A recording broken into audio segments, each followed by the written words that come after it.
Sleeves here with the Senior Pickleball Report powered by TNC Network. Let's get it going.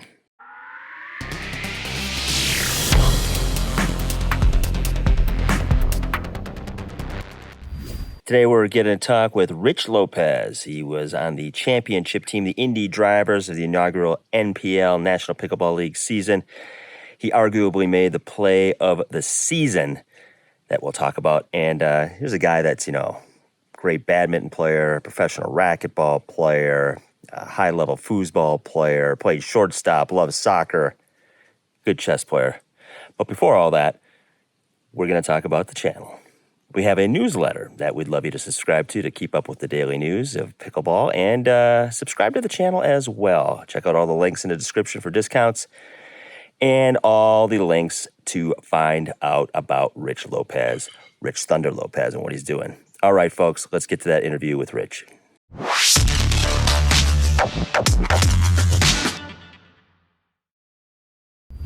Okay, Rich Thunder Lopez, as I found out correctly, from the Indy Drivers, the inaugural champs of the National Pickleball League. And hey, the guy wins right after the next weekend in Houston.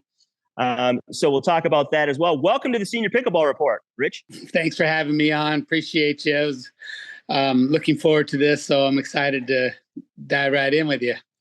Yeah, man. I mean, obviously, we'll get into all the big things that have happened over the last couple of weeks to you, which has pretty much been everything.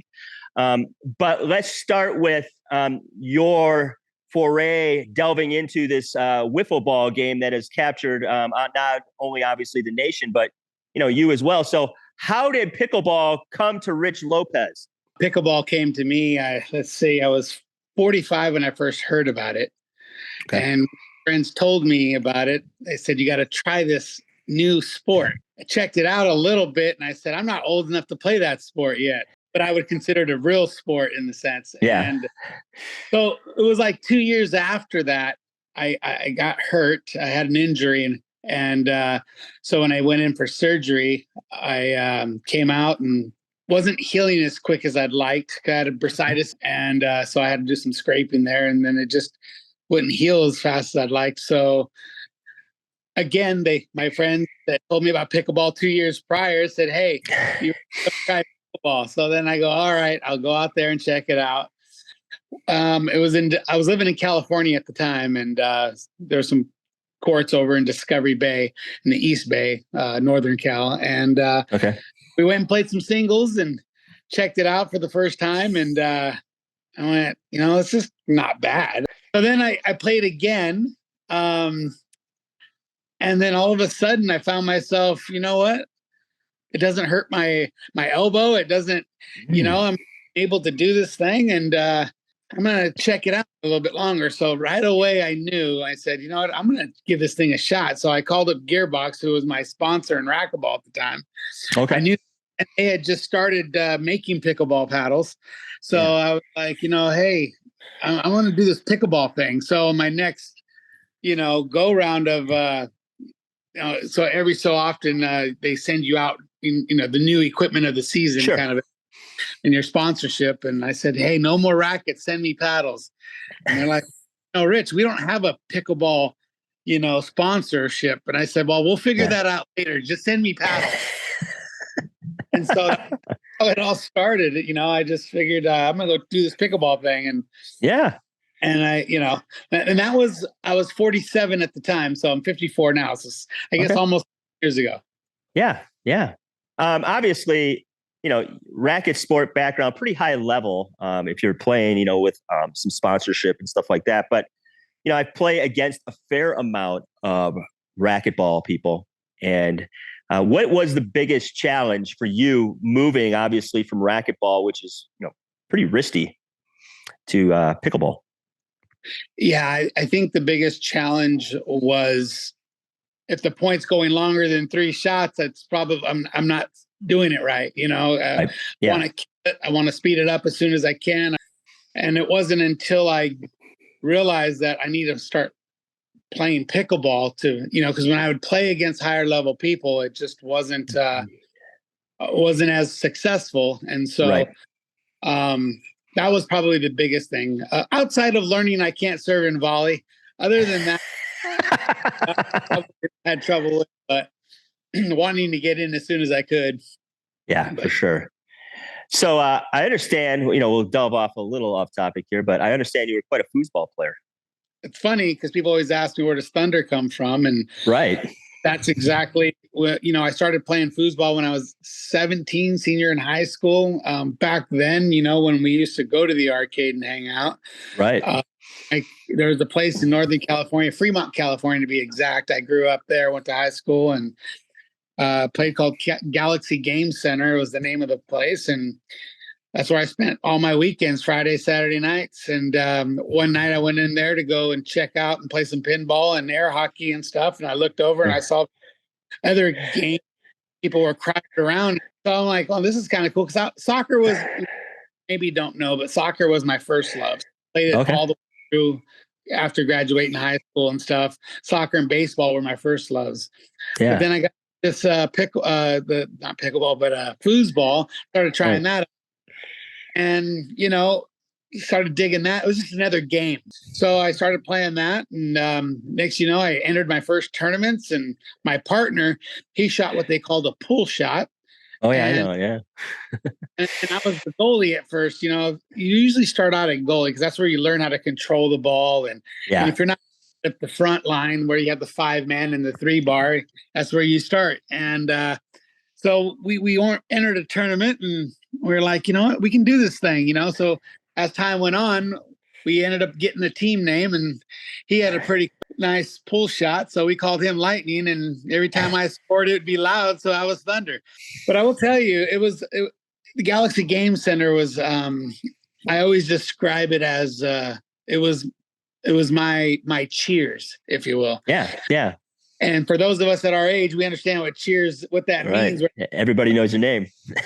So, and everybody had nicknames. Everybody had, and that was just where we met on the weekend. And it was just a great time to grow up and on memories. But that's where it all started. And then played for a couple of years, got into ranking and got pretty good high ranking. I ended up going down to a tournament and learned a shot that I'd never seen before. We call it the rollover, or different names for it, but Chris Rock was one of them. And I saw someone shooting this shot, and I went, you know what, I'm going to take that back and I'm going to learn this shot and take it back to the Bay Area and just started killing everybody with it.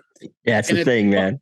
It's funny that time pros would not play with the amateurs, and so they used to come to me and be like, if you want to play me, it's going to $1. So we'd always bet for $1. And I lost a lot of dollar bills during that time. Once I learned that one shot, I started taking my money back. So it was kind of a cool thing. Yeah, absolutely. But yeah, that's kind of, I then went on and took second at Worlds. My first Worlds was in Fort Worth. And but that was as a rookie novice at that time in my life. And I ended up losing to a guy from Florida. I was 18 years old, going to Fort Worth, Texas, and was winners of the winners. We had I'm talking brackets. We have big brackets in pickleball. Sure. Kid you not, enormous. Yeah. It was like 96 people in my bracket, right? It was like down. And I ended up losing match point, meatball, we called it, 5-4 in the third. And right after that, I ended up going right to the hospital because I was sick. I had a golf ball size sore throat going on. Yeah. So, yeah, that's my memory of that. Yeah. So. Well, that's the thing. It seems to me you sort of obviously you gravitate towards, and at the time, there's sort of niche sports, obviously foosball, and then the racquetball craze happens and pickleball picks up, but you're good at those things. And, a lot of them involve the wrist on some level as well. So, but I mean, did you ever see yourself, you've been playing pickleball for a while now, that there'd be a pro league for 50 plus, and not only would there be a pro league, but you'd be the champ. Yeah. You just, it's kind of crazy. I look back over, I played all the traditional sports, anything with a ball, I just love to do. very competitive in my life, but I will tell you, what a lot of people don't realize too, I lettered in badminton in high school. Well, there you I go. lettered in chess. I was in the chess club. There's a good combination for pickleball. Right. So when you look at a lot of things, my father wasn't a big sports guy. He played pool real well. Mm-hmm. But he was my biggest fan. And one thing my dad did teach me was chess at the age of 6. And wow, that's good. I will tell you, from that point on in my life, everything I did and I do, I use that mindset of chess. And so, thinking, setting up points, setting up moves. And so when you hear a lot of coaches and things like that in pickleball, they usually use the term play chess, not checkers kind of mindset. Right. And it's always about the next step, right? Always about the third move ahead. You're always planning and trying to, move your opponent in the square that you need him to be. Right. So it's those kind of things. And so that's what I love about it. And, I will say this, being a shortstop most of my life, I think has a big contribution to my eye-hand coordination and the ability to reset well and to just have those soft hands that you need when the ball's coming and as quick as it does. So and to dive. So that's the other thing. Apparently, I've been doing that my whole life, and people always ask, "Hey, you gonna dive?" And I always tell them, "I hope not. I don't want to dive. I don't have any control over that. It just happens." It's an instinct, I think. And, I think for most of us top athletes, we will definitely probably do whatever it takes to not lose a point and do whatever. And that just happens to be one of the things where I'm used to, especially from racquetball. In racquetball, at least it was a softer score, but there was nothing grinding your body and as you're sliding. Into dust, right? Well, that's the thing.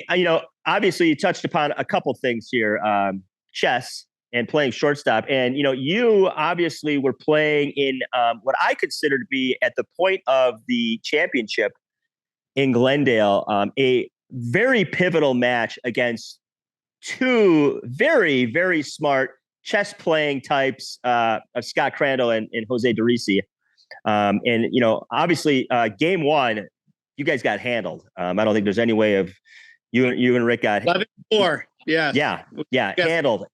And then obviously as a team, you are down at this point. I don't know if it's 3-1, 4-1, but it's significant in, as the days going on, and first team to 9 basically gets it as far as wins. So it was a match, not only obviously psychologically, but you needed to put a number up as a team. You're right. It was a pivotal time in our whole team match, as you will. We were down, which I didn't know. I believe it was 5-2 at the time, and I respect Crandall and Derisi, whom just a month prior in San Antonio had beat us 11-10 in the third.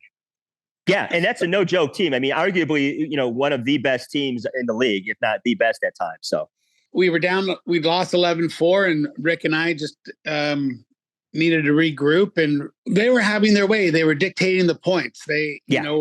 If you're not, I always say, if you're not controlling the point, someone is, and we realized who was. And so I talked with Rick, and one thing I really appreciate about Rick is he's open to suggestions, and he's not I have to be on the left side kind of guy. He's like, Rich, tell me where you need me. And so, I shared with him some things that I felt that were important for us and pivotal for us to change the match around. And he was all in, and I wanted to be more engaged is what it was. Yeah. I didn't want him to get into long backhand battles with Derisi, and I couldn't get involved when those long backhand course were going. So I encouraged him to go straight and dink more middle. When he did that, I was able to get more involved. Then in return, I was able to control the dinking points, which got him involved.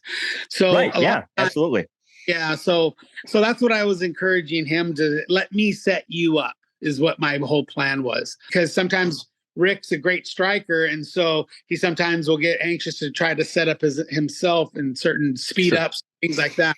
When we were able to change the pattern, if you will, of the dinking and things like that, it allowed me to control and get them out of position. And then Rick was able to do what he does best. So it worked out really well. And use Rick using his length really is what you want is, put pressure on people. And so he's a guy that obviously can reach in a long way. Sleeves here with the Senior Pickleball Report powered by TNC Network, talking Picklin. What's Picklin? It's a little 5-foot wide net that you can use when you just want to pepper around with somebody, hit it back and forth. You don't have any space, but you just need a couple feet. You can put it up against the wall, legs kind of fold in.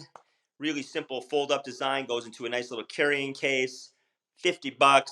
Link in the description. Great practice tool because when you're playing against the wall and just having a line, you still don't have that visual like you do in a game, in that peripheral, which is the net. And there's something different about practicing against the wall with a net. Trust me, I just started doing it, and I did it with Picklin. Link in the description.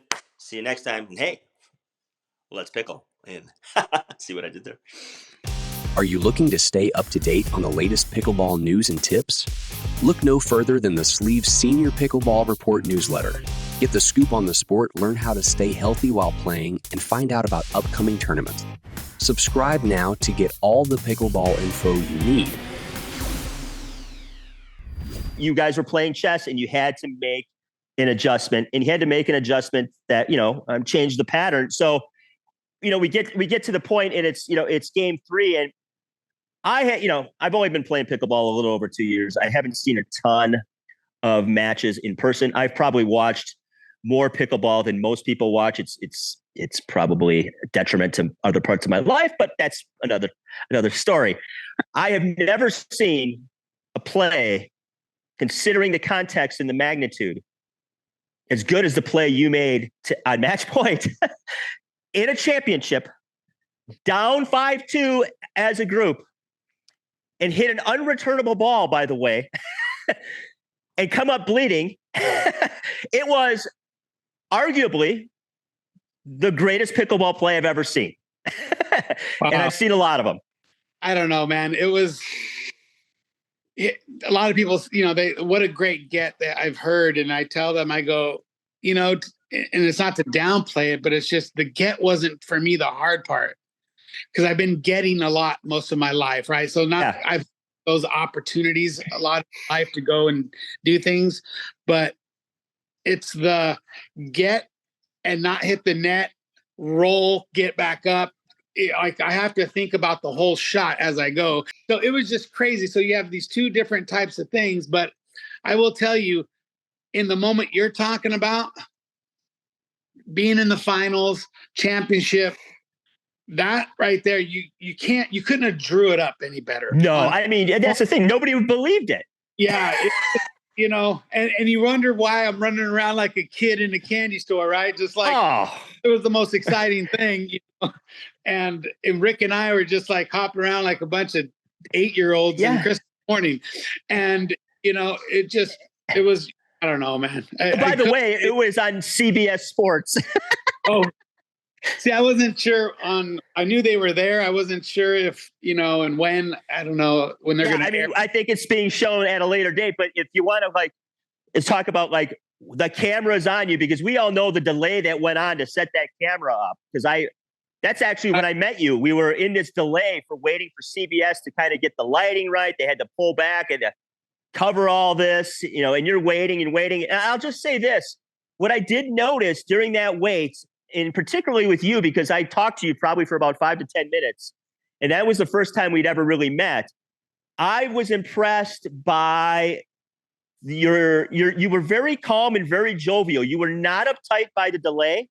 At least you didn't show it. And you were very engaging, like for a guy who had arguably the biggest match of maybe his career coming up.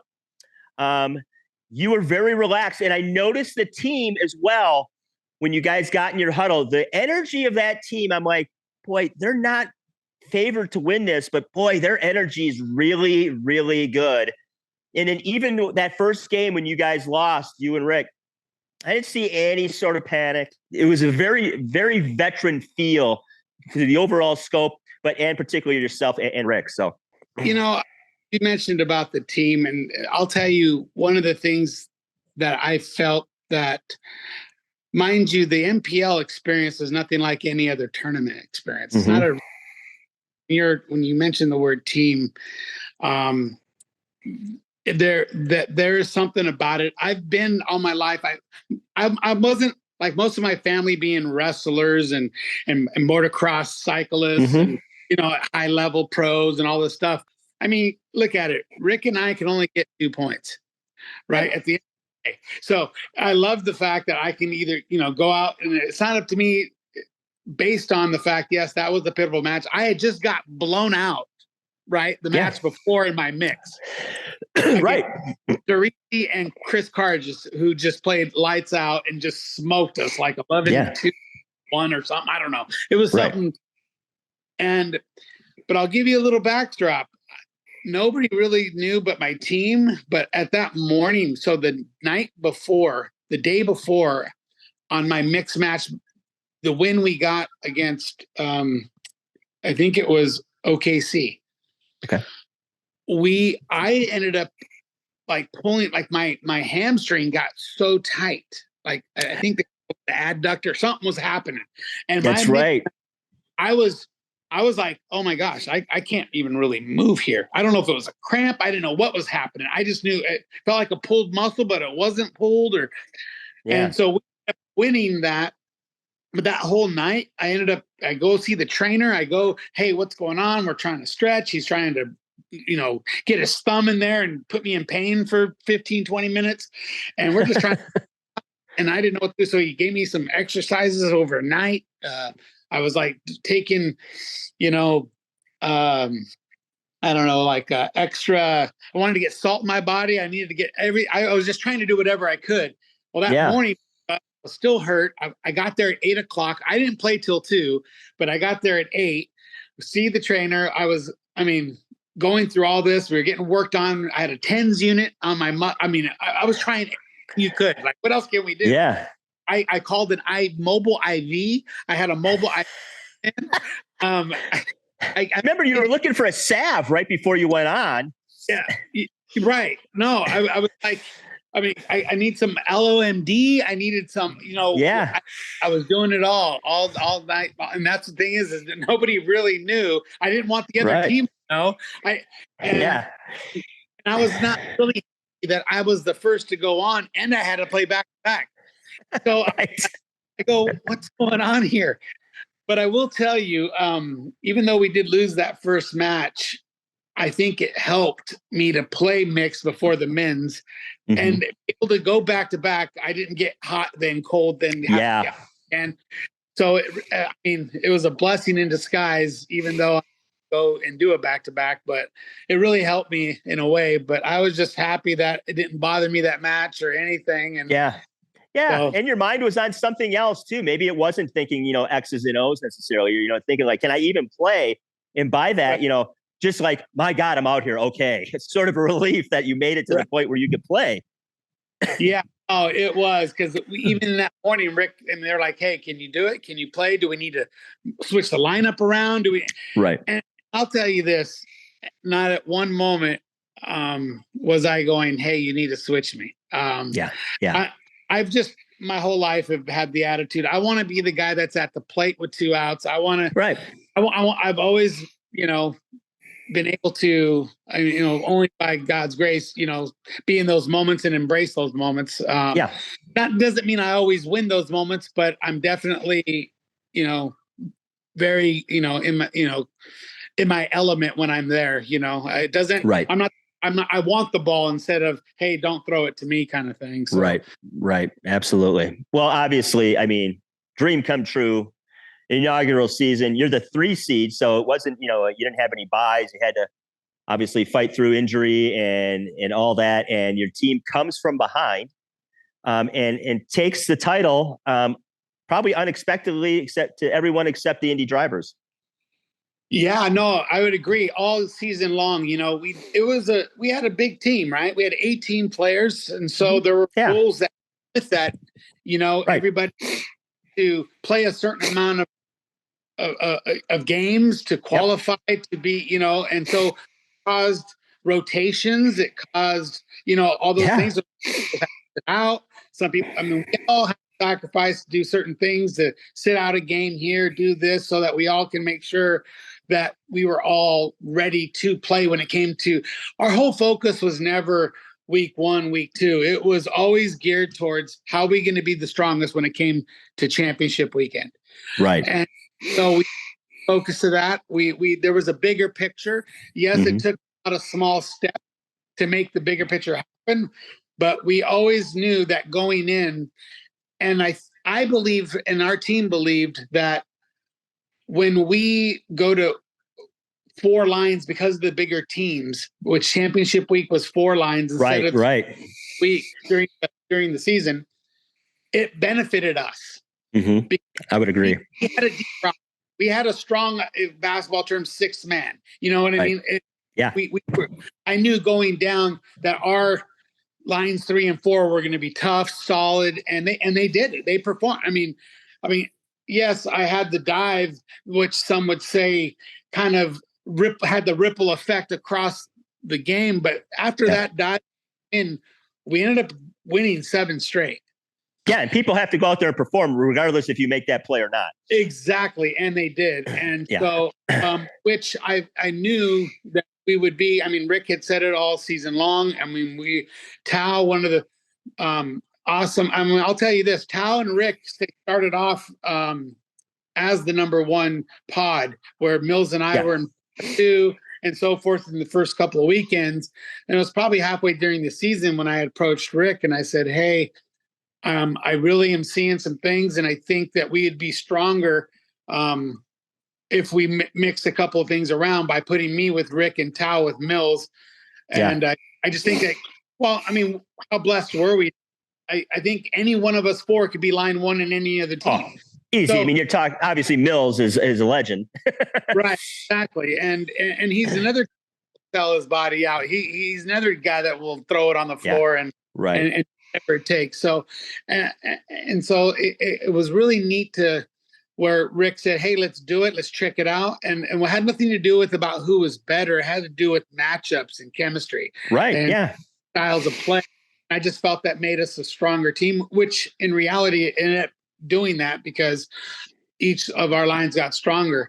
I will tell you, some of these other teams had really strong women, but our women tough. Team up big. They showed up. I mean, we had women battling, surgeries throughout the season. We had, going to watch and I would have to say our team were overcomers. That's really how all I season. Looked. 3, but throughout the season, everybody, we all had stuff going on in our lives, and just overcoming whatever adversities were there made us stronger, and we grew stronger as a team as time went on. So it was great. Right. Absolutely. Yeah. I mean, fantastic season, obviously, as a whole, NPL inaugural season. I don't think anybody could have predicted the success and the way people were treated. I mean, I've said it countless times in interviews. It was nice to see people in pickleball from a league being treated like professionals. And you guys were really taken care of. And it seemed like the overall arching sort of sentiment was people were just grateful for being, having an opportunity to play at this level against their peers and being treated right.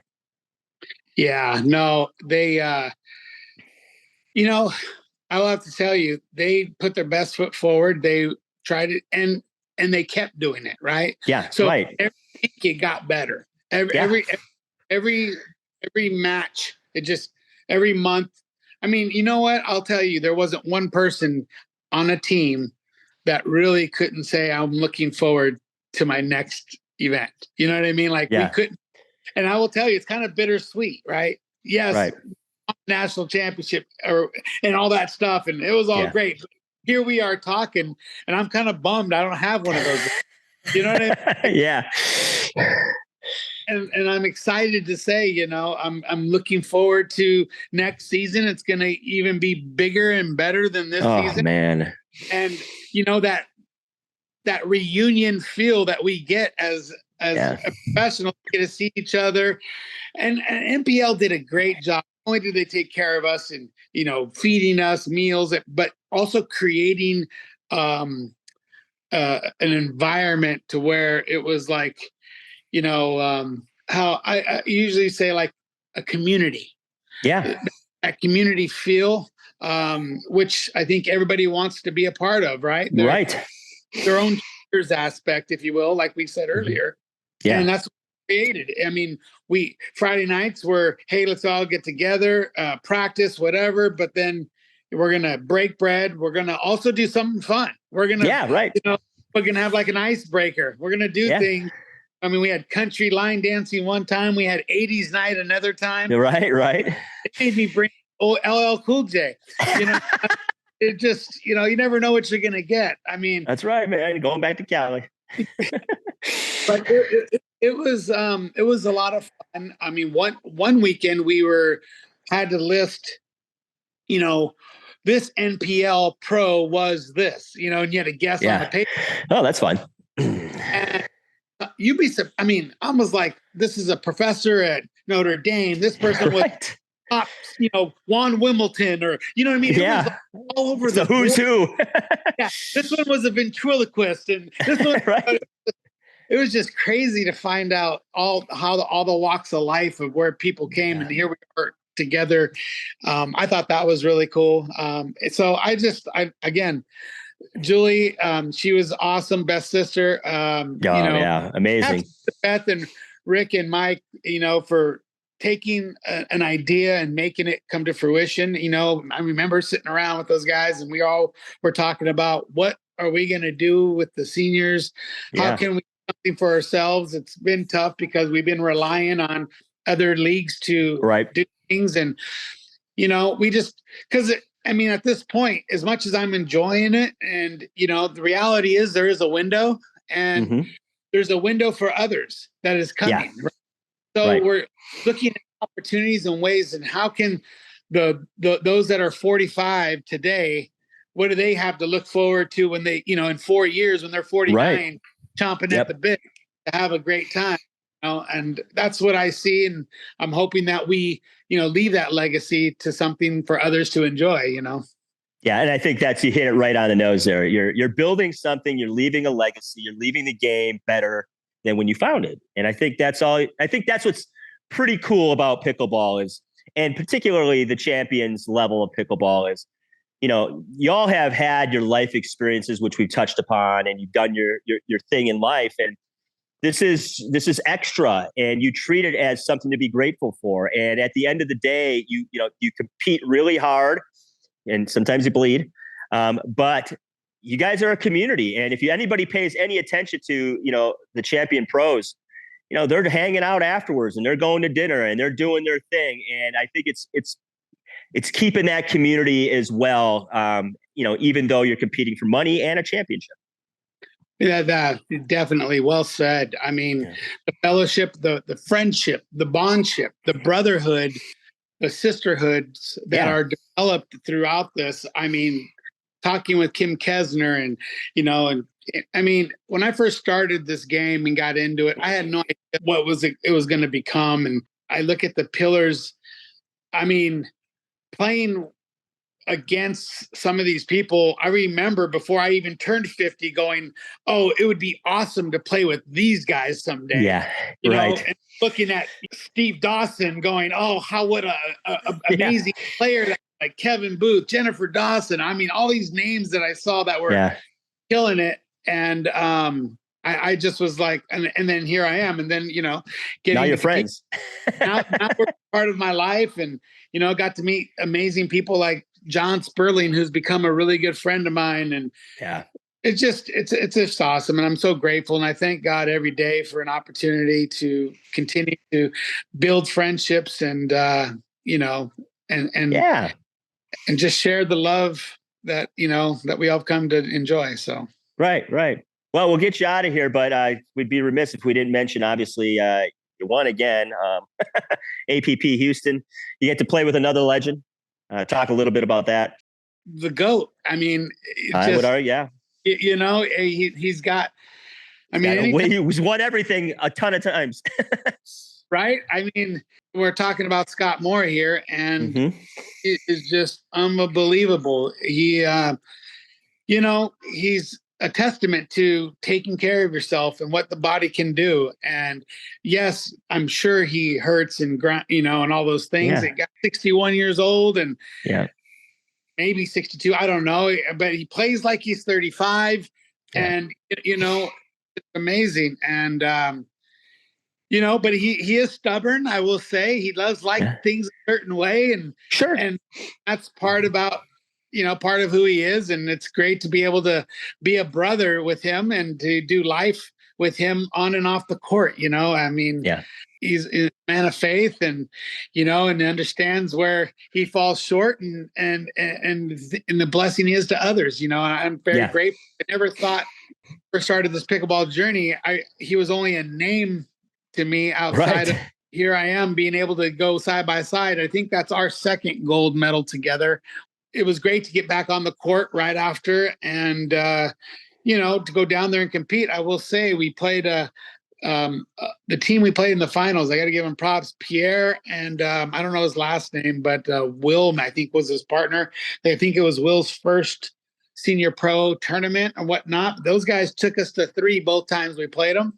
Yeah. And the first time we played them, it was like in the semis, they had a 6-0 in the third. Oh, yeah. Yeah. So, and that's the thing in senior pros. People just keep coming. It's an endless farm system. Right. A lot of these guys that are coming in, they've been playing the young pros. So right. Oh, this game's slower here. And ready to roll. Pierre, amazing athlete. The guy got back. It was just crazy. He's super fast. Speedy Gonzalez. You almost want to ask for a birth certificate, to be honest. Right. Yeah. But but again, you're down 6-0, get back to basics. Scott and I were able to just talk to each other and said, hey, look at this is what they're doing. Yeah. And we had to, hey, we need to dink here. We need to move here. We need to do these things. Right. And pickleball games of runs. It's a game of runs, and we switch at 6, and then we ended up and I'll tell you, sometimes, when you're looking at sun or wind or what's going on, picking a side instead of serve. Will benefit you. And I felt that at the end of the day, we picked a side because I always look at where am I going to end up at the end. We switch at 6, and I felt that we were right there. And not only did we play well towards the end, and then come the finals. The finals, they battled again. We won the first one 11-4, and then they won 11-8, I believe, the second game. And the third game, I think we had that one more under control, but still they put us to the test. They were the home crowd favorite. They were the underdogs. We were the number 1 seed. They had everything going. Every time, they blinked right, the crowd would cheer. You know what I mean? That's tough, man. They were cheering how well they were breathing. It was just a tough thing. And, and sometimes at one time I made a joke, and I made a point, and I'm like, nothing? We get nothing here? Then I got a charity golf clap is what we got. But other than that, it was fun. It was great. Yeah. And so, really, it was just awesome experience, and it's great to, of course, to be on the stand again and competing. This past year, I was hurt for a little bit, and just was get back on there, but feeling good right now, and just excited about what's happening in pickleball. So absolutely. Well, hey, I appreciate your time. Rich Lopez, Gearbox sponsored player, obviously from the champs, the indie drivers of the National Pickleball League. Winner recently of the APP Houston Open with Scott Moore. Guy's on a roll. Bet on him. Play the lottery. Thanks for your time, and really looking forward to watching you in 2024. Not only in MPL, but now that I know who you are a little bit out there, following what you're doing. So I really great talking with you, Rich. Hey, it was my pleasure. I really appreciate you having me on. I knew when I first had met you that I couldn't, outside of just doing this time with you, you're just a great guy. I love what you're doing for the sport of pickleball. Thank you. getting it out there and making it relevant, making it known to all those. And, it's people like you that really help this and help the sport become what it's becoming. Hope you enjoyed our interview with Rich Thunder Lopez of the Indy Drivers. All right, folks. Hey, at the end of the day, let's pickle.